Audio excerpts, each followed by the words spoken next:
Ini agak teoritis sedikit, tapi tampaknya nanti ini yang akan banyak ditanyakan juga ke teman-teman ya. Jadi assessment itu ada tingkatannya, ada yang dilakukannya di kelas masing-masing, ada yang dilakukannya di sekolah, biasanya bersamaan tuh ujian kenaikan kelas gitu ya.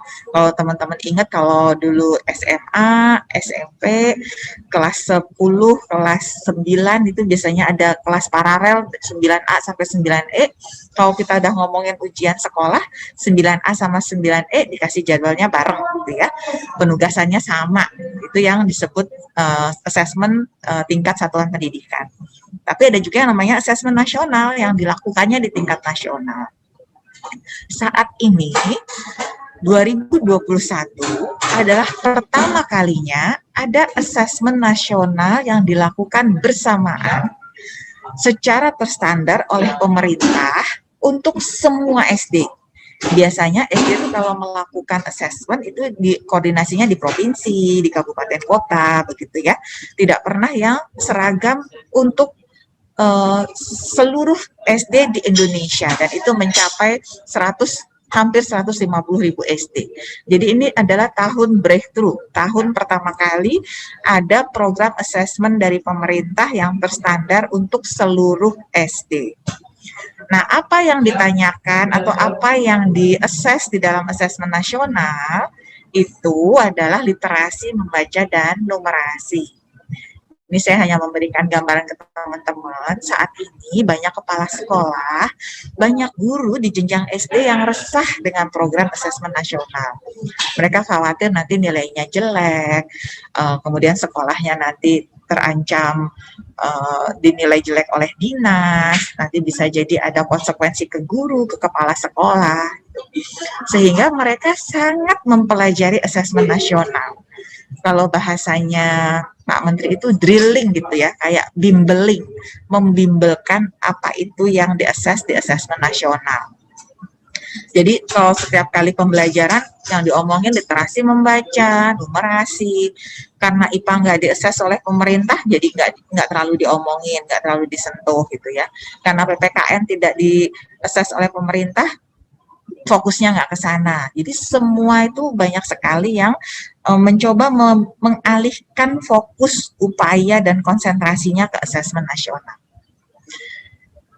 Nah, teman-teman nanti ketika hadir di sekolah mungkin akan menemui ada sekolah-sekolah yang program pembelajarannya kok kayaknya literasi membaca lagi, numerasi lagi, literasi membaca lagi, dan numerasi lagi.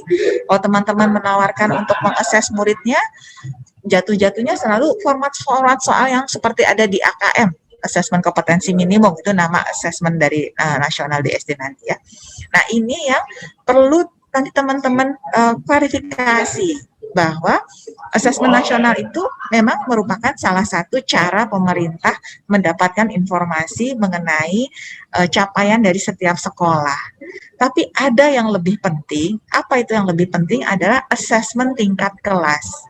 Jadi kalau ada gambar piramida yang teman-teman lihat, ini punya maksud. Piramida itu kan luas dan lebar di bagian bawah ya, semakin ke atas dia semakin sempit dan mengerucut. Asesmen nasional itu hanya mencuplik sebagian hal yang bisa diukur secara terstandar oleh pemerintah. Tapi yang betul-betul dilakukan di sekolah, yang melihat keunikan, melihat setiap siswa itu potensinya di mana, itu adalah asesmen tingkat kelas. Jadi kayak menyanyi, menari, berpidato, itu nggak ada di asesmen nasional. Tapi itu penting, dan itu perlu kita gali. Anak-anak bisa nggak sih speak up, bisa nggak sih berbicara dengan lancar di depan teman-temannya, anak-anak bisa nggak sih berkolaborasi, itu semua penting, tapi itu tidak dilakukan assessment di assessment nasional. Dilakukannya di mana?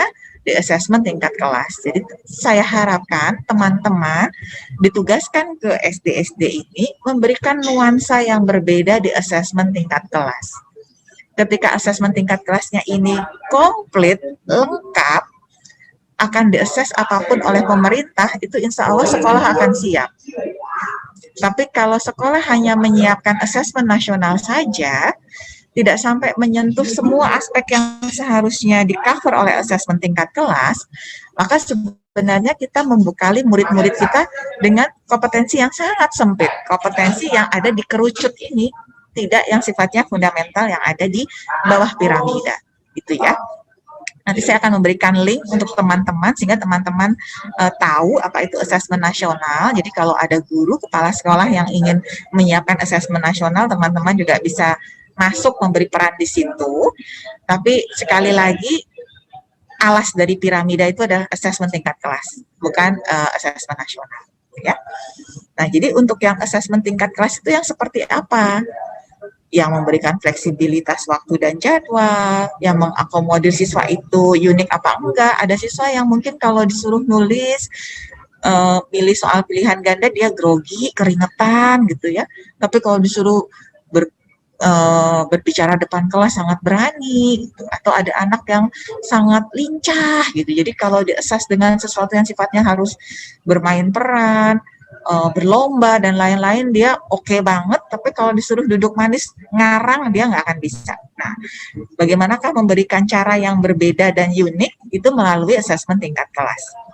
Dan asesmen tingkat kelas ini merupakan bagian yang sangat erat dari pembelajaran dan pelaporannya dapat dilakukan secara cepat, immediate. Contohnya ada bermain peran, wawancara, unjuk kerja, penilaian project, mind mapping, kuis, portofolio, sesi debat, bisa menyusun jurnal, blog, bisa membuat video, upload ke YouTube, bisa menyusun lirik, bisa bercerita, dan lain-lain. Jadi caranya itu sangat banyak. Kita bandingkan dengan asesmen di tingkat yang lebih atas. Oh, ini misalnya asesmen tingkat kelas ini ada mind map-nya Gubernur Ridwan Kamil, ini kan bagus banget ya.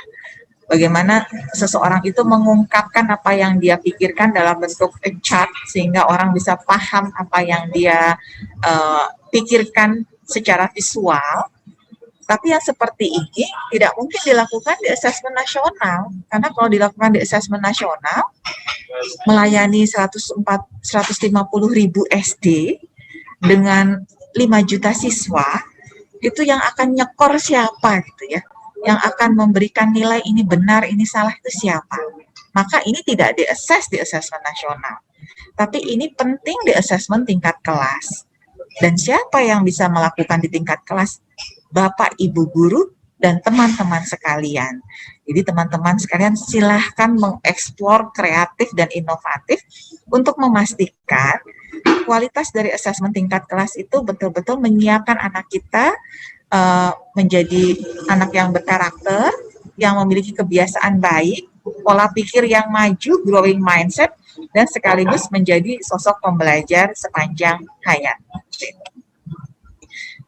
Sedangkan yang di satuan pendidikan, karena sudah mulai ada kebersamaan, lintas rombel, dan lain-lain, maka biasanya lebih untuk assessment of learning. Dan bisa dilakukan bersama antara guru mata pelajaran. Jadi misalnya kalau di satu SD ada 2 guru olahraga, bisa jadi 2 guru olahraga atau 2 guru agama tersebut bekerja sama membuat soal untuk assessment tingkat satuan pendidikan, dan akhirnya menjadi satu soal yang di-delivery ke semua siswa di sekolah tersebut. Biasanya untuk pelaporan yang sifatnya terstandar, ya. Sedangkan di Indonesia yang akan kita terapkan ya insya Allah di Oktober untuk semua, ini sifatnya sangat terstandar, formatnya terstandar, pelaksananya terstandar, pelaporannya terstandar, persis sama kayak ujian nasional. Teman-teman kan semua mengalami ujian nasional ya itulah asesmen nasional. Sangat terstandar, caranya sangat terbatas, yang diukur juga hanya sedikit, tidak bisa mengukur banyak aspek. Nah, ini tentang surat edaran dari Pak Menteri tentang assessment. Ini banyak sekali yang suka nanya ya. Jadi kalau di sekolah itu pakai bentuk apa? Ini udah jelas banget. Boleh portofolio, boleh penugasan, boleh tes tertulis, atau bahkan bentuk kegiatan yang lain. Ya. Kemudian apalagi yang diharapkan memberikan pengalaman belajar yang bermakna. Yang bermakna itu yang seperti apa sih? Yang mereka paham kegunaannya apa implikasinya buat mereka, yang mendorong kecakapan hidup, yang membangun karakter, itulah yang bermakna. Jadi teman-teman dapat hadir di sana, memberikan inovasi-inovasi baru, kreasi-kreasi baru untuk assessment dan pengalaman belajar yang bermakna untuk siswa kita. Bisa skip aja ya. Nah, selain bermakna, tadi di kuis kita sudah muncul ya, tadi ada paling sukar, mana yang lebih konseptual, itu sebenarnya dalam rangka ini nih, lintasan hasil belajar. Bagaimana teman-teman menyusun assessment yang bisa menggali siswa itu berada pada fase yang mana, pada posisi yang seperti apa. Ini contohnya. Ini kalau dilihat di kurikulumnya, ini kurikulumnya anak kelas 2 SD ya. Siswa mampu melakukan operasi penjumlahan bilangan cacah. Titik. Itu. Ini yang disebut dengan lintasan hasil belajar. Yang paling kiri, yang 50 tambah 25 itu sama. Bisa melakukan operasi penjumlahan bilangan cacah. Karena 50 itu bilangan cacah, 25 itu juga bilangan cacah.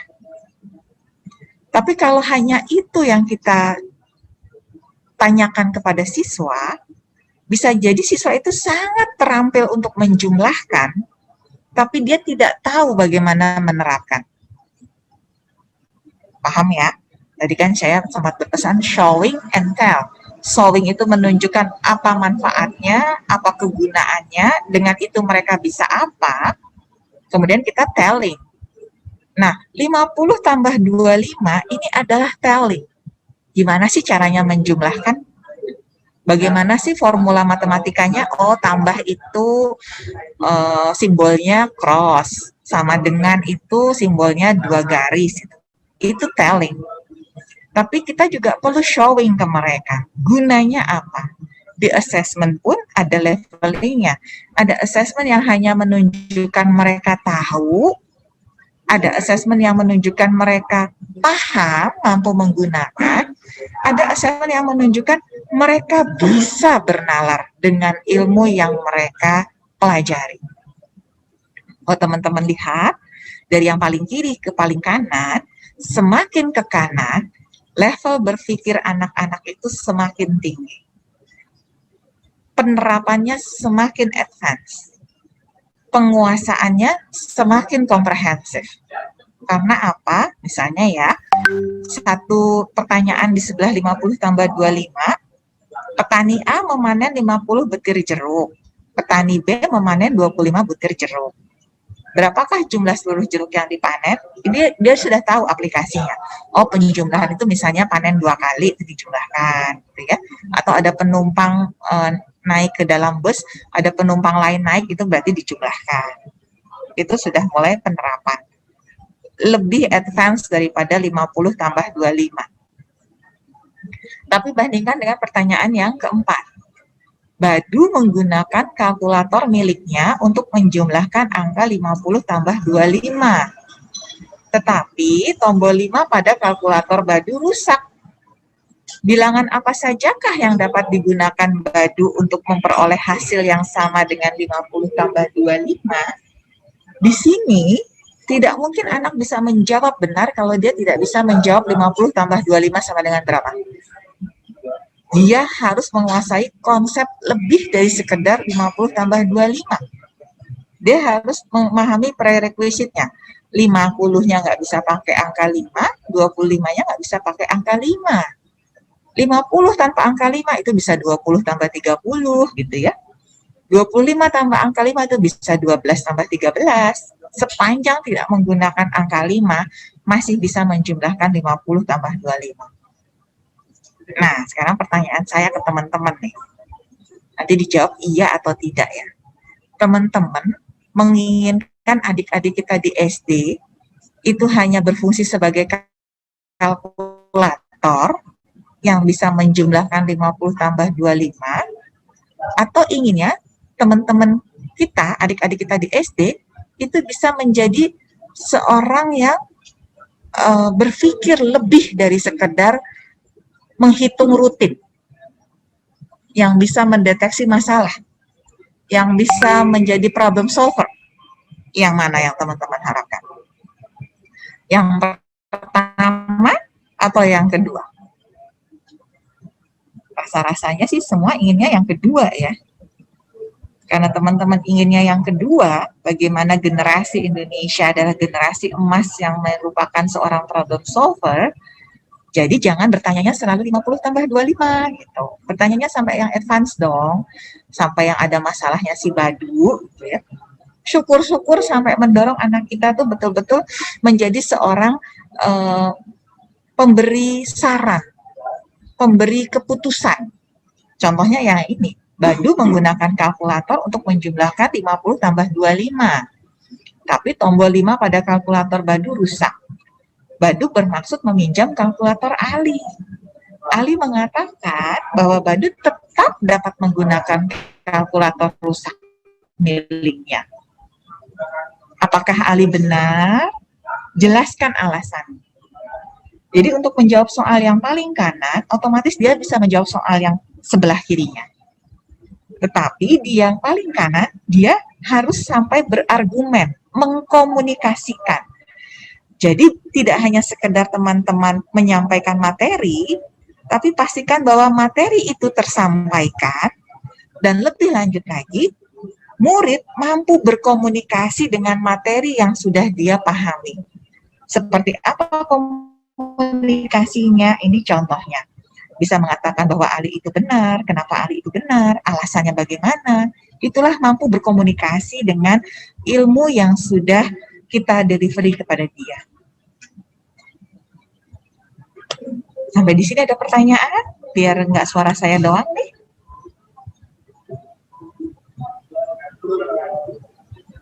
Ada pertanyaan nggak, Mas Riza? Belum ada. Yang pengen bertanya silakan raise hand langsung biar suasananya lebih enak gitu. Oh, tadi banyak komen ini Bu, kenapa saya pilih yang perempuan-perempuan terus gitu ya. Nah, sekarang yang laki-laki deh saya pilih kalau ada yang raise hand. Oke.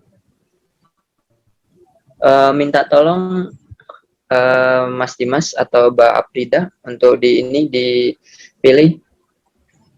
Yang laki-laki aja Mbak, hadirnya di demo sama yang laki-laki, saya gara-gara kebanyakan milih perempuan. Saya juga pengen dengar suara laki-laki kali, kan saya perempuan. Oh yes, setuju Bu. Rifki Agustian Saputra. Silakan Rizky.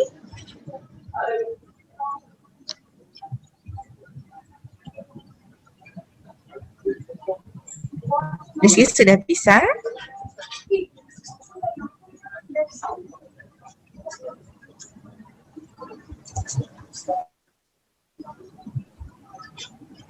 Kayaknya nggak nyahut juga kalau laki-laki diminta sama Mas Rizal ya.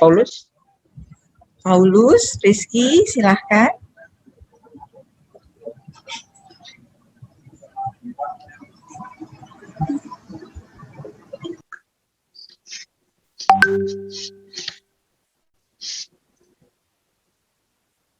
Wah, mungkin bisa ditambah lagi Mas, Mas Dimas, yang laki-lakinya. Kayaknya kurang ini laki-lakinya ini. Bagaimana? Udah habis kayaknya nih, Mas Riza. Ini ya sekalian Mbak, saya jadi co-hostnya Mbak, biar sewaktu-waktu bisa ini. Ya udah. Oke. Nih ada Tian Ciswanti nih, raise hand, udah masuk ke spotlight ya. Tapi Tian Ciswanti perempuan, nggak apa-apa kali Mas Rizal, memang rezekinya Mas Rizal ya. Kayaknya yang paling respon ini perempuan Bu. Ya karena Mas Rizal yang bertanya ya, wajar lah kalau laki-laki sangat responsif ke Mas Rizal, saya malah agak khawatir ya. Wah, udah nggak ada lagi nih Tian ya. Oke, silakan yang mau bertanya langsung aja nyalakan suaranya. Silakan Mbak Tian, boleh di-unmute? Iya, monggo. Bismillahirrahmanirrahim. Assalamualaikum warahmatullahi wabarakatuh. Sebelumnya mohon maaf Ibu, saya mematikan kamera karena di wilayah saya sedang lampunya mati, jadi sinyalnya juga ikut low gitu, ikut kecil sinyalnya. Nah, di sini saya ingin bertanya, Bu. Kan tadi itu kayak ini contohnya siswa itu diajak untuk belajar matematika. Tapi pas kemarin juga di materi kemarin gitu, siswa itu harus belajar sesuai dengan keinginannya. Kayak seperti materi Pak Bobi. Jadi kalau misalkan siswa tidak suka matematika, siswa tidak usah dipaksa untuk belajar matematika. Penugasan kelompok, siswa menjadi penulis dan lain sebagainya. Nah, menurut pendapat Ibu, kami sebagai guru kami sebagai pembantu guru yang akan belajar untuk menjelaskan kepada mereka tentang materi menghitung yang kadang-kadang siswa tidak senang, itu kami harus seperti apa, Bu? Karena praktiknya di lapangan, saya sudah sering mengajar matematika dengan metode yang semenarik mungkin, tapi siswa juga tetap tidak tertarik dengan matematika, Bu. Terima kasih. Iya, jadi ketika Mbak Tian ini jurusan apa ya? Aku jurusan PPKN, Bu, tapi kebetulan juga sering jadi relawan gitu sejak pandemi, jadi berusaha untuk ngajar anak-anak SD yang ada di lingkungan aku. Oke, iya. Jadi memang butuh istiqomah ya. Butuh istiqomah itu dalam artian kita mencoba satu cara yang kita asumsikan menarik, kita berikan ke konsumen kita siapa sih, murid gitu ya, kemudian kita lihat bagaimana responnya. Bisa jadi responnya positif, tapi bisa jadi responnya tidak sesuai harapan, maka kita mencari cara yang lain. Jadi kalau terkait tentang bilangan ini kalau siswa tidak suka, apakah sebaiknya kemudian kita skip aja penugasannya kelompok, yang nggak suka nggak perlu sampai menghitung, itu tidak menjadi solusi. Kenapa? Karena bilangan itu menjadi core dari kompetensi mendasar. Mau jadi artis, mau jadi olahragawan, jadi atlet, atau jadi apa, yang pekerjaannya tidak ada matematikanya, suatu saat dia akan ketemu dengan yang namanya bilangan. Misalnya apa? Pada saat dia punya penghasilan, bagaimana dia mengelola penghasilan, dia akan ketemu dengan bilangan. Pada saat dia ingin traveling, untuk mengarrange bagaimana biaya travelingnya, dia akan ketemu dengan bilangan. Jadi bilangan itu sesuatu yang tidak mungkin dihindari. Jadi sekarang pertanyaannya adalah how to, bagaimana supaya siswa itu mau belajar. Tadi resep yang pertama adalah show and tell. Tunjukkan bahwa itu penting untuk mereka, tunjukkan bahwa itu sesuatu yang tidak mungkin mereka hindari, itu menjadi bagian dari kehidupan mereka untuk numerasi, kemudian mulai diajarkan ya. Nah, sekarang mengajarkannya, bagaimana mengajarkannya supaya menarik. Kemarin saya berdiskusi dengan beberapa guru SD di wilayah Tangerang, itu ada ide untuk membuat permainan. Yang satu permainan domino. Jadi ada siswa diminta membuat kartu domino. Yang pertama kartu membilang. Jadi di kartu membilang itu teman-teman kan tahu ya, kalau domino itu kan ada dua sisi. Yang satu misalnya titiknya 3, yang satu titiknya 2. Nah, kemudian sesudah itu kalau kita main domino, kita punya kartu mana? Kalau ada kartu yang sama-sama titik 2, kita bisa nyambung kayak gitu ya. Nah, yang kemarin itu yang kita buat, si kartu domino itu kita bikin, yang satu dalam bentuk 3, angka 3, yang satunya dalam bentuk misalnya ada donatnya jumlahnya 5. Jadi mengenalkan konsep bilangan, membilang. Bagaimana sih 5 itu di dunia nyata? Oh, 5 di dunia nyata itu ada donat 5. Saya kayak gitu. Nah, kemudian nanti anak-anak bermain tuh domino. Jadi mereka paham betul berapa banyak jumlah barang tersebut, apa simbol angkanya. Itu staging yang pertama. Kemudian staging yang kedua, itu sudah mulai melakukan pemaknaan. Jadi mana yang lebih banyak, mana yang lebih sedikit gitu ya. Itu dengan membuat angka-angka, nanti angka-angka itu ditempelkan jadi kayak apa ya? Kayak identitas siswa gitu. Kemudian siswa diminta membuat kelompok berdua-dua. Gimana caranya supaya menghasilkan bilangan tertinggi, bilangan terbesar. Kemudian dari setiap kelompok silakan membuat bilangan yang paling kecil nilainya.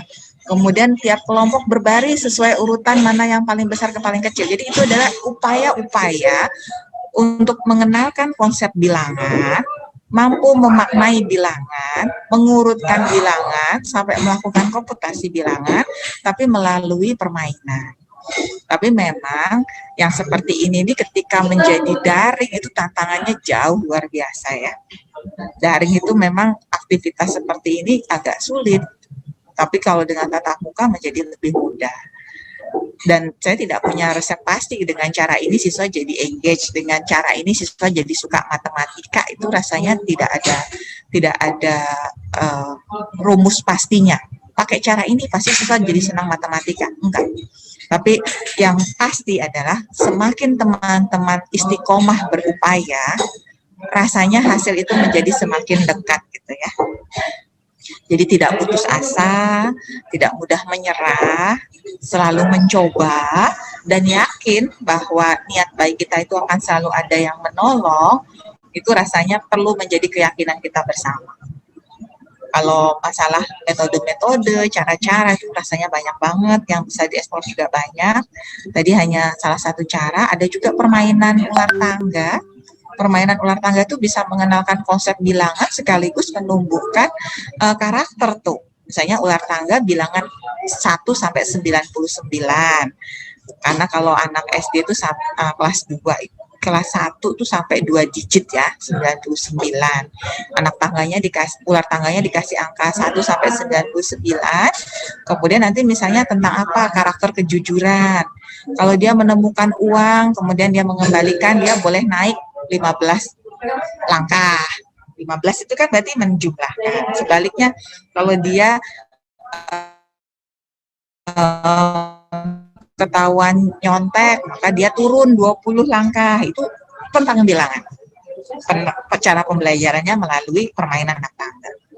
Seperti itu sih Mbak Tian, tapi saya tidak bisa menggaransi dengan cara-cara seperti itu akhirnya anak juga menjadi suka matematika ya. Dan juga orang yang meyakini bahwa setiap anak itu punya bakat masing-masing. Termasuk ada yang bakatnya bukan di matematika. Tapi apapun bakatnya, hal di matematika yang akan selalu dia gunakan untuk kehidupannya, dan itu yang kita sebut sebagai numerasi. Itu nggak bisa di-skip, harus dikuasai. Kalau nggak nanti dia akan tertipu dalam kehidupannya ya. Jadi artis terkenal tapi ketipu sama manajernya, dibohongin tentang nilai kontrak ya, karena dia nggak numerin ya. Seperti itu Mbak Dian, moga-moga menjawab ya. Terima kasih Bu. Sama-sama. Mas Riza langsung mesem loh dengar suaranya Mbak Dian. Ya Bu, kalau nggak tersenyum ini Bu, apa tadi kan disuruh ya? Tersenyum Bu. Kita Oke, lanjut. yang lainnya yang sudah masuk di ini room panelis, yang mau bertanya langsung di ini aja ya. Di hold dulu nanyanya, saya akan ada beberapa slide yang akan go through penting gitu ya. Ini sudah jam 11.10. Saya lanjut dulu Mas Rizal ya. Yep. Yang sudah ada di room, nggak apa-apa. Moga-moga nanti ada pertanyaan lagi. Ini juga sama. Mulai dari ini tentang konsep pengukuran ya. Mulai tentang besaran dan satuan. Mulai tanyanya direct 1 kg tambah 250 gram sama dengan berapa, sampai yang sifatnya aplikasi, kemudian yang menerapkan, yang ada timbangannya, jadi dia tahu betul menggunakan alat ukurnya, sampai yang dia mampu bernalar dan memberikan justifikasi, berargumen dan berpendapat. Apakah proses memasak menghilangkan berat, iya atau tidak? Untuk dia mengatakan iya ataupun bahkan tidak, dia otomatis tahu menghitungnya bagaimana. Untuk tahu menghitungnya, dia harus tahu antara ons, kilogram itu seperti apa konversinya. Jadi tahapannya itu kelihatan banget. Tidak mungkin dia sampai soal yang paling kanan, kalau soal yang paling kiri dia nggak bisa jawab. Gitu. Itu penting sekali untuk teman-teman, supaya teman-teman bisa memberikan pertanyaan yang sesuai dengan murid ya. Kalau murid ditanyakan pertanyaan nomor 3 nggak bisa, ini dia nggak bisanya karena apa ya? Jangan-jangan karena membacanya, jangan-jangan karena dia nggak tahu 1,5 kilo itu berapa gram. Jadi perlu kita punya tahapan untuk mendiagnosa. Ini contohnya kalau kayak dokter kan gitu ya, badan panas. Oh panas, panasnya karena apa ya? Kan kita deteksi lagi, panasnya karena apa? Apa karena dia radang atau karena atau apa gitu. Jadi Kalau nggak bisa satu hal, kita sudah tahu apalagi yang harus kita tanyakan untuk betul-betul mengetahui dia berada di posisi yang mana pengetahuannya dia. Ini untuk membaca, ini ada teks sastra. Ini tentang dua orang sahabat yang melakukan perjalanan gitu. Kemudian tidak selalu akur dalam perjalanan, pernah berantem juga. Nah, ketika berantem melewati padang pasir, dia ditampar, dia menulis di atas hamparan pasir.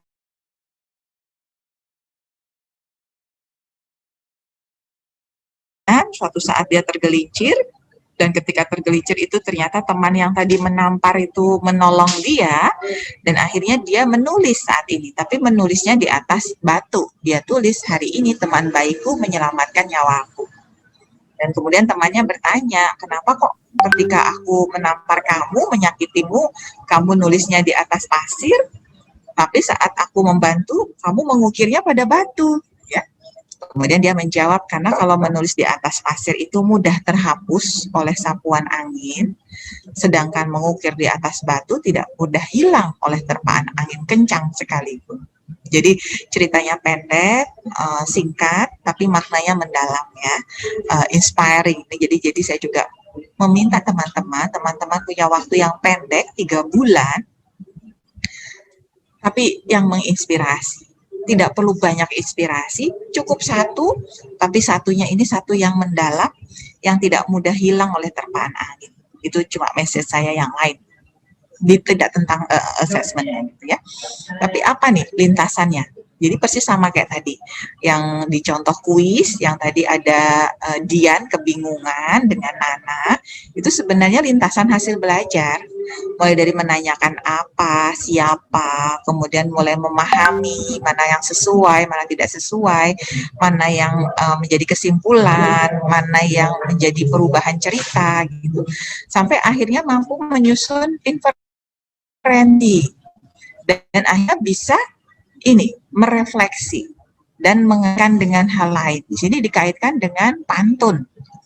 Jika ada jarum yang patah, jangan disimpan di dalam peti. Kalau ada kata yang salah, jangan disimpan di dalam hati. Apakah sesuai dengan isi teks?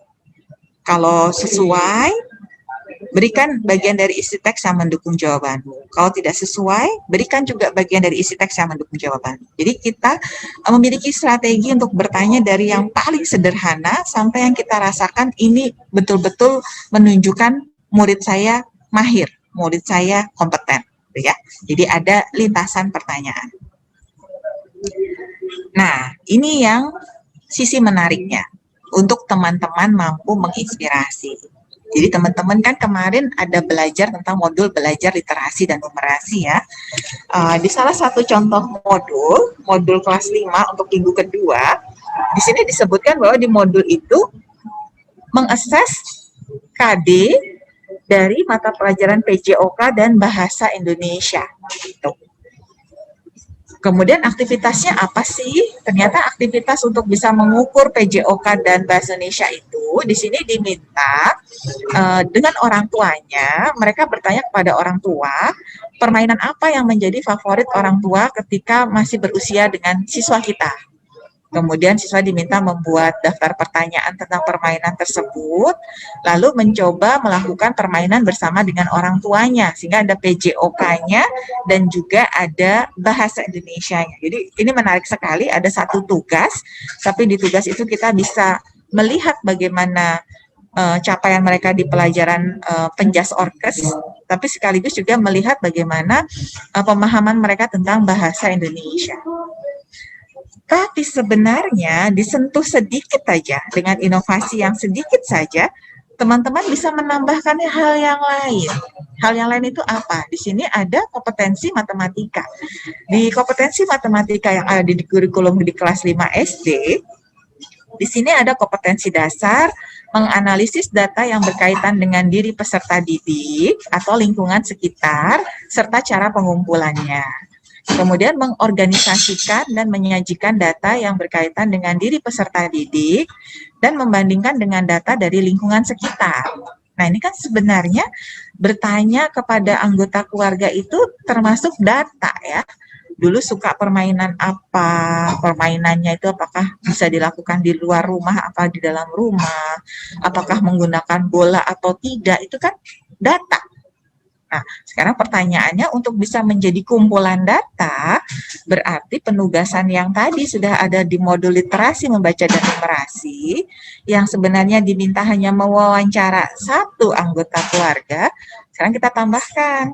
Yang diwawancara jangan cuma satu, tanya ayah, tanya ibu, tanya kakak, gitu ya, tanya om, gitu. Sampai misalnya jadi 3 responden. Nah, ketika sudah jadi 3 responden, maka siswa sebenarnya sudah bisa kita assess dengan kompetensi dasar matematikanya untuk menganalisis data, mengorganisasikan dan menyajikan data. Jadi kita tambahkan permintaannya. Ayo aktivitas yang tadi tidak hanya tanya ke ayah, tanya ke ibu, tanya ke anggota keluarga yang lain, dicatat. Yang dicatat apa? Jumlah pemainnya, waktu bermainnya, tempat bermainnya. Kemudian minta untuk menyajikan hasil catatan murid kita, sehingga dia bisa membandingkan antara satu responden dengan responden yang lainnya, atau bisa mengorganisasi. Dari 3 responden, siapa yang kesukaannya tuh main di luar rumah? Oh, ternyata ada 2. Yang satu lagi sukanya di dalam rumah. Dari 3 responden, berapa banyak yang permainan favoritnya menggunakan bola? Itu sebenarnya kita sudah meminta anak-anak kita melakukan satu aktivitas yang bisa kita nilai dari segi PJOK-nya, dari segi bahasa Indonesianya, sekaligus dari segi matematikanya. Jadi ngirit gitu ya, ngasih tugasnya nggak banyak-banyak, tapi dari satu tugas maknanya banyak. Bisa ditarik kesimpulan ke banyak hal. Seperti itu. Contoh yang lain. Jadi langkah-langkahnya, teman-teman perlu mencermati KIKD, lintas mata pelajaran, sama-sama kelas 3, Bahasa Indonesia minta apa, Matematika minta apa, PPKN minta apa, Agama minta apa, gitu. Terus teman-teman fungsinya sebagai perajut, kira-kira KIKD mana ya yang bisa saya rajut nih jadi satu aktivitas. Kalau sudah bisa dirajut, kemudian disusun tagihan penugasannya. Mau nugasin apa sih? Dari penugasan itu apa aja yang saya tagih? Kemudian diformulasikan menjadi penugasan yang dimaknai oleh siswa. Ini ada contohnya. Nah, ini saya ngambil dari guruberbagi.kemdikbud.go.id ya. Ada RPP untuk siswa kelas 2 SD. Menarik ini, yang menyukai banyak, itu yang melihat juga banyak. Untuk memahami pecahan dengan memasak mendoan. Jadi ketika saya lihat ini kok banyak yang mengunduh, kenapa ya? Memahami pecahan dengan memasak mendoan. Jadi ternyata di sini diminta murid dengan orang tuanya masak mendoan. Setelah mendoannya matang, dibagi-bagi. Ada yang dijadikan setengah, ada yang dijadikan seperempat, ada yang dijadikan sepertiga. Ini saya curhat ya, saya sebagai ibu bekerja yang tidak bisa mendampingi anak saya belajar, masak mendoan itu kalau buat saya something gitu ya, ribet, repot gitu, karena saya harus mendelegasikan ke yang ngomong anak saya, tugas dari gurunya suruh bikin mendoan, tepungnya punya enggak, bumbunya punya enggak. Jadi kayaknya eman-eman banget kalau udah riweh masak mendoan, yang dihasilkan itu hanya penilaian tentang memahami pecahan. Jadi pertanyaan besarnya adalah, bisa nggak sih dengan masak mendoan ini kita mendapatkan informasi yang lain, yang tidak hanya sekedar paham pecahan, gitu ya, supaya modalnya nggak sia-sia, supaya waktu yang kita spending, biaya yang dikeluarkan orang tua untuk menyiapkan bahan memasak mendoan, itu maknanya tidak hanya tentang pecahan doang. Maka teman-teman bisa tuh memetakan KIKD-nya. Ini kelas 2 SD. Kelas 2 SD itu tagihannya apa aja sih? Oh, ternyata ada tagihannya. Untuk bahasa Indonesia menyampaikan ungkapan-ungkapan santun, menggunakan kata maaf, tolong. Kemudian untuk keterampilan, di sini ada membuat karya imajinatif 2-3 dimensi, menampilkan pola, membuat hiasan dari bahan alam. Lah yang namanya anak kelas 2 SD bikin mendoan, kira-kira mereka butuh pertolongan nggak? Kalau memang butuh pertolongan, boleh dong kita akses sekalian bahasa Indonesianya. Caranya bagaimana? Kita pantik dulu mereka, apakah kamu memerlukan bantuan saat memasak mendoan? Jika iya, tuliskan kalimat-kalimat yang kamu ucapkan untuk meminta bantuan. Jadi tagihannya nanti nggak tentang pecahan doang, tapi bahasa Indonesianya juga kita dapat gitu ya. Atau untuk yang prakarya, hiaslah mendoan yang sudah kamu masak dengan sayur-sayuran lainnya atau dengan apalah. Karena di sini ada KD-nya membuat hiasan dari bahan alam dan buatan. Jadi hiasannya bisa juga hiasan untuk mendoan. Ini hanya salah satu cara bagaimana teman-teman itu efektif dan efisien melakukan penugasan ya. Penugasannya tidak harus satu mata pelajaran, satu penugasan, sehingga siswa istilahnya mabok gitu ya, tugasnya banyak banget. Yang ini buat tagihan ini, yang ini buat tagihan itu. Penugasannya cukup satu. Kata kuncinya adalah teman-teman betul-betul melakukan strategi yang baik, persiapan yang benar untuk memastikan di satu penugasan itu optimal apa saja yang bisa dipotret, apa saja yang bisa diukur, informasi apa saja yang kita gali. Ada contoh yang lain. Ini yang sebenarnya saya sangat endorse ke teman-teman sebagai mahasiswa. Bikinlah penugasan yang menarik gitu ya, yang sifatnya inovatif dan kreatif. Ini contoh untuk kelas 3 SD. Jadi kelas 3 SD ini dari beragam mata pelajaran, ada bahasa Indonesia, ada matematika, ada prakarya gitu. Di bahasa Indonesia ada KD tentang menggali informasi tentang konsep perubahan wujud benda. Jadi tentang perubahan wujud. Ada IPA-nya di sini karena IPA SD kelas 3 itu dititipkan ke bahasa Indonesia ya. Menggali informasi tentang sumber dan bentuk energi yang disajikan dalam bentuk lisan, tulis, visual. Menggali informasi tentang perubahan cuaca.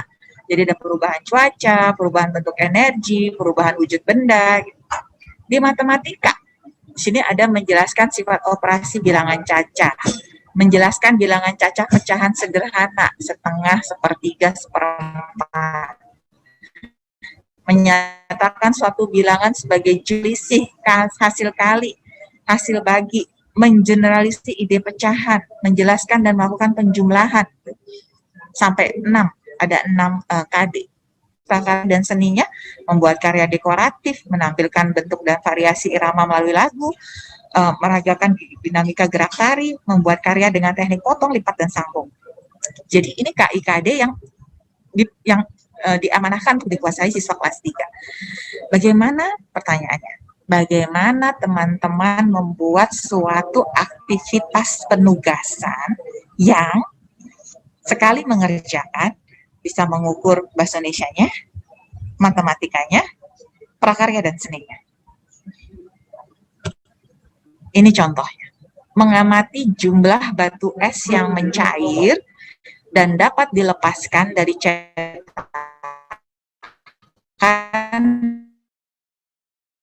dalam waktu yang berbeda-beda, karena tadi bahasa Indonesianya banyak tentang perubahan wujud benda, ada tentang cuaca, tadi matematikanya ada tentang waktu, ada tentang mencatat, ada tentang bilangan cacah, ada tentang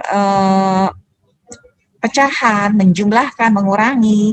Kemudian prakaryanya ada tentang menggunting. Apanya? Siswa diminta mengamati 2 es batu dalam 2 wadah. Wadah pertama diamati di dalam ruang, wadah kedua diamati di luar ruang. Ini untuk melihat pengaruh cuaca. Jadi tadi KD berapa tuh di bahasa Indonesia.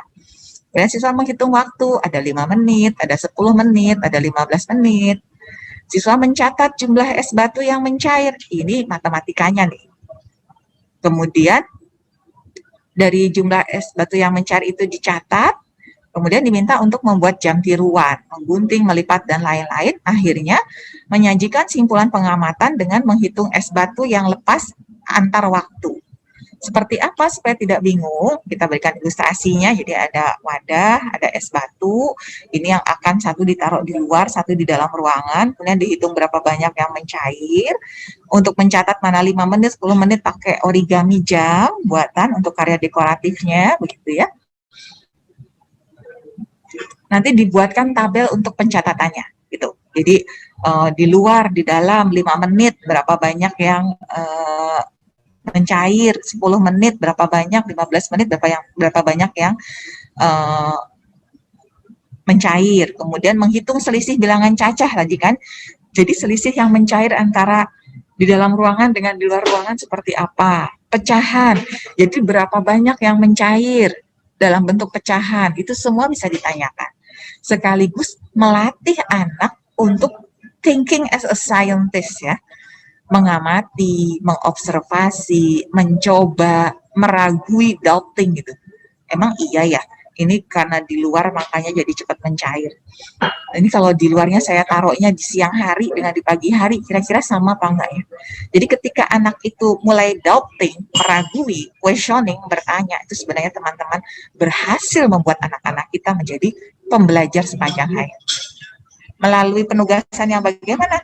Ya melalui penugasan yang bermakna yang seperti ini. Kalau cuma ada soal 15 tambah 25 sama dengan berapa? 25 dikurangi 15 sama dengan berapa? Ya itu yang akhirnya menjadikan matematika itu membosankan ya. Karena tidak ada konteks, tidak ada aplikasinya. Mau buat apa? Kita lanjutkan. Ternyata materi saya masih lumayan waktunya. Ini untuk di kelas 8 tidak relevan ya. Yang ini nih, yang buat kelas 4 SD nih. Contoh lagi yang lain ya, yang penugasan lintas mata pelajaran.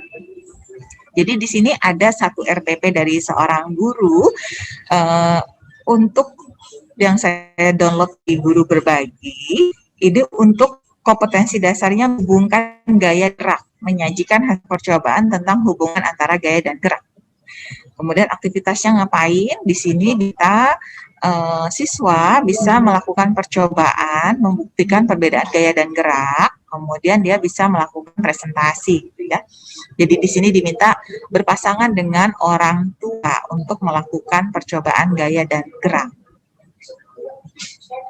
Apa yang dilakukan? Yang dilakukan ada satu buah meja di dalam rumah, kemudian mendorong meja tersebut perlahan-lahan. Kalau tidak kuat, minta bantuan dari orang tua.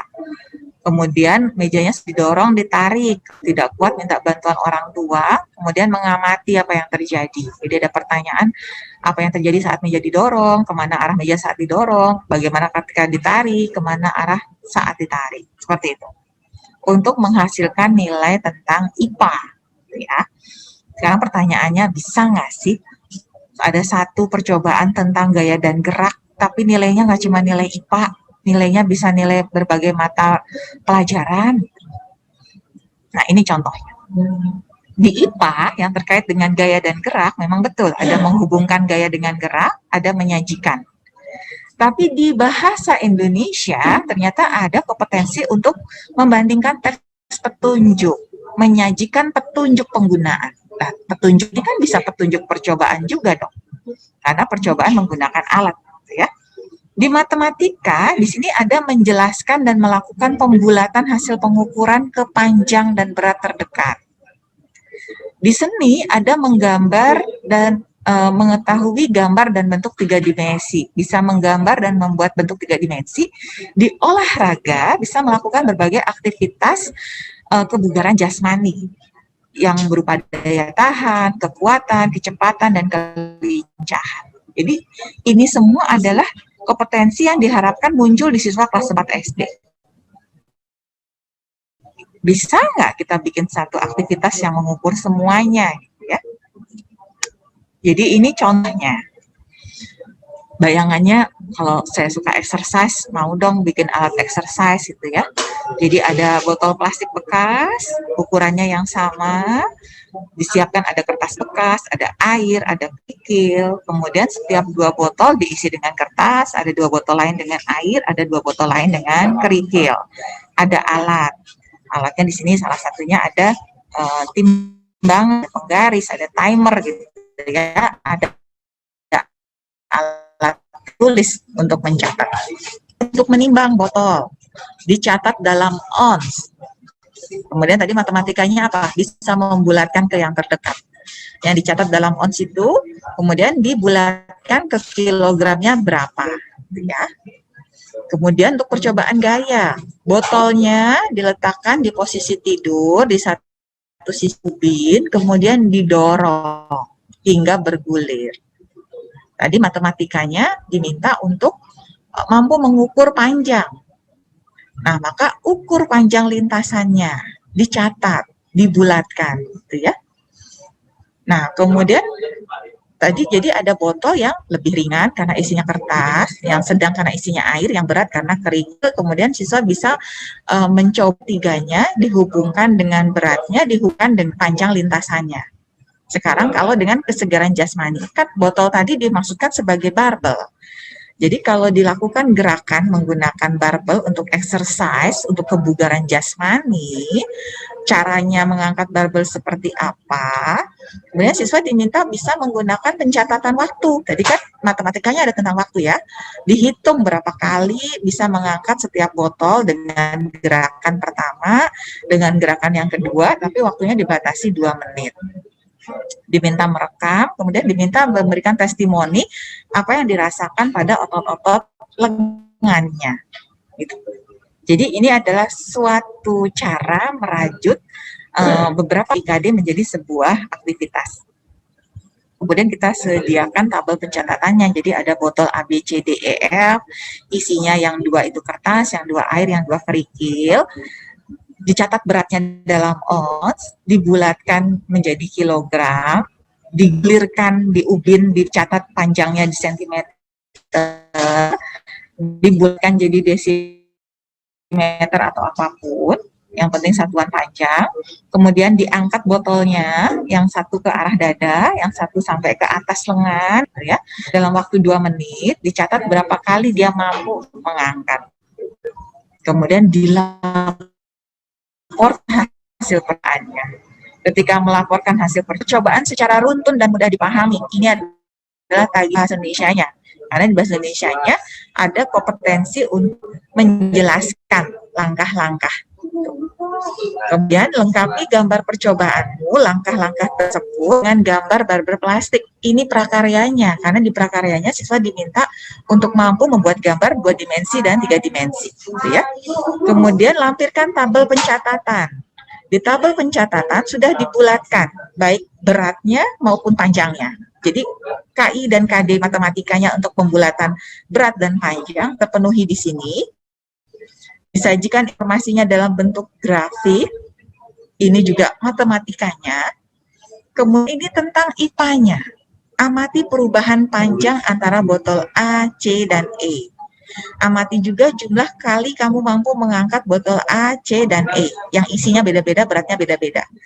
Apakah menemukan perbedaan? Buatlah kesimpulan. Jadi dia sudah mengaitkan antara gaya dengan gerak. Berapa banyak gaya yang dibutuhkan, apa implikasinya terhadap panjang lintasan maupun berapa banyak jumlah kali kita mengangkat. Nah, untuk PJOK-nya, dia diminta menceritakan apa yang dirasakan pada lengan, apa bedanya kedua gerakan, apakah pernah melihat aktivitas olahraga dengan gerakan serupa. Yang diminta dikumpulkan adalah laporan langkah, tabel, grafik, dan juga video.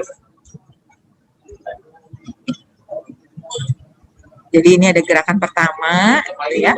Kalau gerakan yang pertama itu sampai ke atas, yang satu lagi cuma sampai ke dada. Kira-kira gayanya dan untuk gayanya effortnya berapa besar antara yang gerakan pertama dengan gerakan kedua.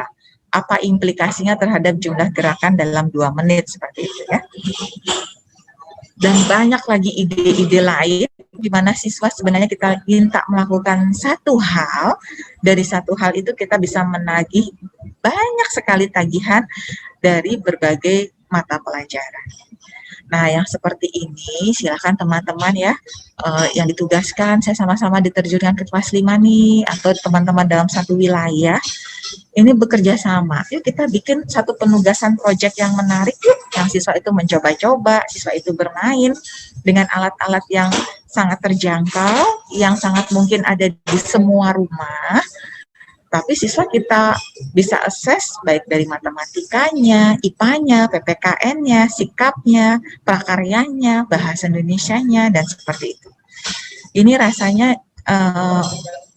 satu hal yang sangat mungkin dilakukan dalam jangka waktu 3 bulan, menginspirasi, memberikan pengalaman berbeda kepada murid-murid kita, dan sebenarnya membantu murid-murid kita untuk tertarik dengan materi yang harus mereka capai gitu ya. Jadi mereka tidak merasa bahwa mereka harus mencapai materi itu, tapi mereka akan merasa mereka butuh untuk bisa mencapai materi itu.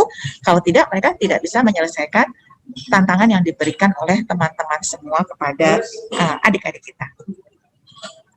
Oh, satu lagi nih, biar jadi bocoran teman-teman ya. Ini kalau contoh kelas 6 SD, ini ada menggali informasi pada teks non-fiksi, menyampaikan kembali, matematikanya ada melakukan operasi hitung campuran bilangan cacah pecahan, kemudian untuk IPS-nya ada menganalisis perubahan sosial budaya, kemudian ada memahami reklame. Jadi ada beberapa mata pelajaran.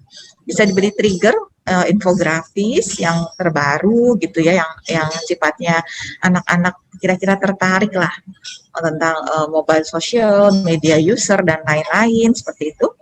Kemudian ada dampak positif dan negatif HP bagi pelajar, ada wacananya. Kemudian siswa diminta untuk melakukan beberapa hal yang bisa memberikan informasi capaian mereka terhadap beberapa mata pelajaran. Adakah informasi yang memberikan untuk menghitung persentase, menghitung angka, ini untuk matematikanya, membandingkan aspek positif dan negatif dari handphone, ini untuk sosial budayanya, untuk IPS-nya, kemudian untuk pertumbuhan dalam persentase 2018 ke 19,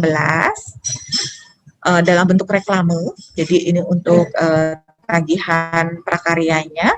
Kemudian untuk tagihan prakaryanya, ketika reklame itu gunakan komposisi warna yang menarik dan pastikan kamu mampu menyampaikan pesan. Jadi di sini sebenarnya kita di pelajaran seni mengarahkan anak-anak kita untuk membuat karya seni itu, ketika karya seninya berupa informasi, itu adalah informasi yang benar, informasi yang valid, informasi yang melalui proses verifikasi, dihitung kembali, dibaca sumbernya, di summary gitu ya, sehingga reklame tersebut tidak hanya menunjukkan hasil karya seni, tapi menunjukkan pemahaman membaca, pemahaman matematika, pemahaman IPS terhadap dampak sosial dari isu yang disajikan di reklame.